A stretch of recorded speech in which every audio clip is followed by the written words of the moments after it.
사람을 타락하게 만들고 빠져나오지 못하게 한다는 아편. 한때 아시아의 최강국이라 불렸던 청나라가 아편 때문에 몰락하게 되죠. 아편 전쟁은 어떻게 시작하게 됐을까요? 아편 전쟁은 19세기 중반에 청나라와 대영 제국 사이에서 벌어진 두 차례의 전쟁을 말합니다. 두 전쟁에서 청나라가 철저하게 패배함으로써 세상의 중심은 중국이라는 중화사상은 뿌리째 흔들리게 되었고 본격적으로 서구열강의 무소불위의 시대가 열리는데요. 어떤 나라든 오래되면서 섞기 시작하는 건 세상의 이치인데요. 청나라도 예외는 아니었습니다. 얼융제 말기부터 공무원들이 섞기 시작했는데 관직을 사고 팔고 공무원들이 갖고 있는 권한을 이용해 서민들의 등골을 뽑았죠. 나쁜 짓 하는 건 세상 어디나 다 똑같은 것 같습니다. 어쨌든 청나라는 1780년대부터 영국의 동인도 회사와 무역을 하게 됩니다. 세계를 돌아다니며 돈을 벌고 있던 영국 동인도 회사는 청나라가 좋았습니다. 400 million people living in China. If that many people lived in Europe, they would have separated into hundreds of countries years ago. The Chinese have always been ruled by one emperor and spoken one language. Is this not formidable? For 5,000 years. There's one thing I'd like to call your attention to. Britain has the most advanced industry in the world. And China has the biggest market. If every Chinese were to lengthen the lower hem of his shirt by 1 inch, all the 청나라의 British 어마어마한 factories would be 인구한테 kept in 물건을 business 한 for 개씩만 30 팔아도 years. 엄청난 돈을 벌 거란 생각에 적극적으로 영업을 했죠. 청나라로부터 차, 도자기, 목련 등을 수입하고 영국은 모직물, 면직물 등을 수출했는데 여기서부터 꼬이기 시작합니다. 당시 영국에서는 상류사회의 독특한 문화가 자리 잡고 있었고 희귀한 사치품을 집안 가득 진열하고 좋은 옷을 입고 차를 마시며 금세 왕실의 귀족처럼 보이려 했죠. 당연히 품질이 좋은 차, 도자기, 비단은 날개 돋친 듯 팔리기 시작했고 결국 대량으로 청나라로부터 수입하게 됩니다. 영국은 청나라에 시계, 망원경과 같은 물건을 팔아 이익이 났지만 애초에 대량으로 팔 수 있는 물건이 아니다 보니 날이 갈수록 청나라와 영국 사이의 무역 불균형은 커지게 되죠. 매일 숨만 쉬어도 적자가 쌓이게 됩니다. 그러다 1775년 4월 19일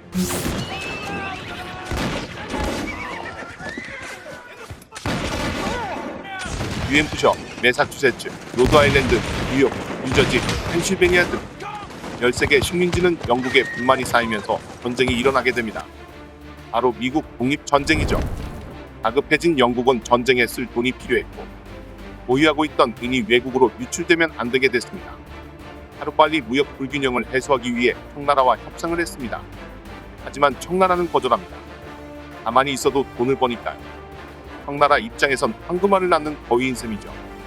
결국 영국은 고심고심 끝에 한 가지 방법을 생각해냅니다. 바로 아편 무역이었습니다.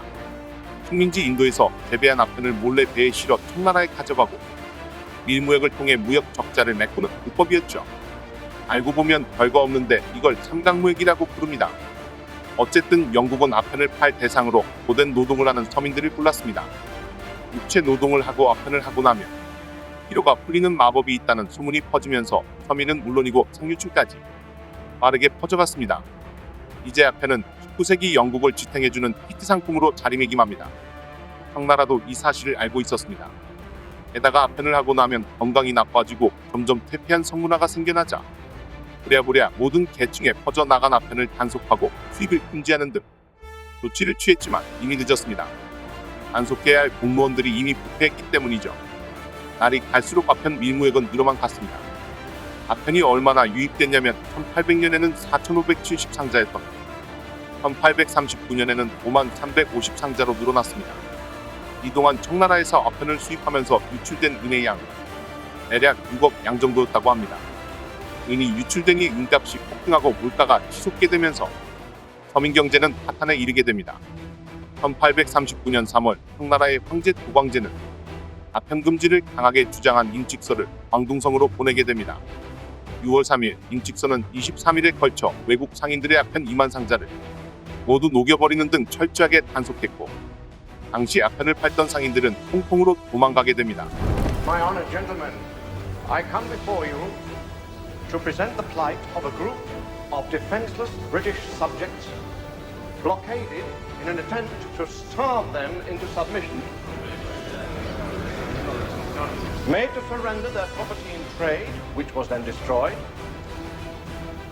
who were then driven from their quarters in Guangzhou to be confined aboard our ships at sea without food, without water, without medicine, there to float under the pestilent heat of the sun.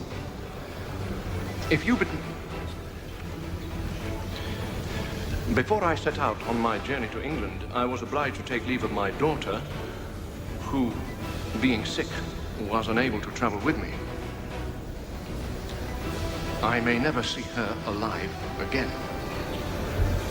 And yet, our glorious Union Jack still flaps high on our mast. Gentlemen, your countrymen and your sovereign have been grievously wrong. 여기에 뿔이난 영국의 They 상인들은 look to you 청나라가 for 무역의 reparation. 자유를 침해하고 사유재산을 몰수했다는 비난을 하며 영국 정부와 의회에 압력을 가했고, 명분을 갖춘 영국은 1839년 10월 원정군을 꾸려 청나라로 보냅니다.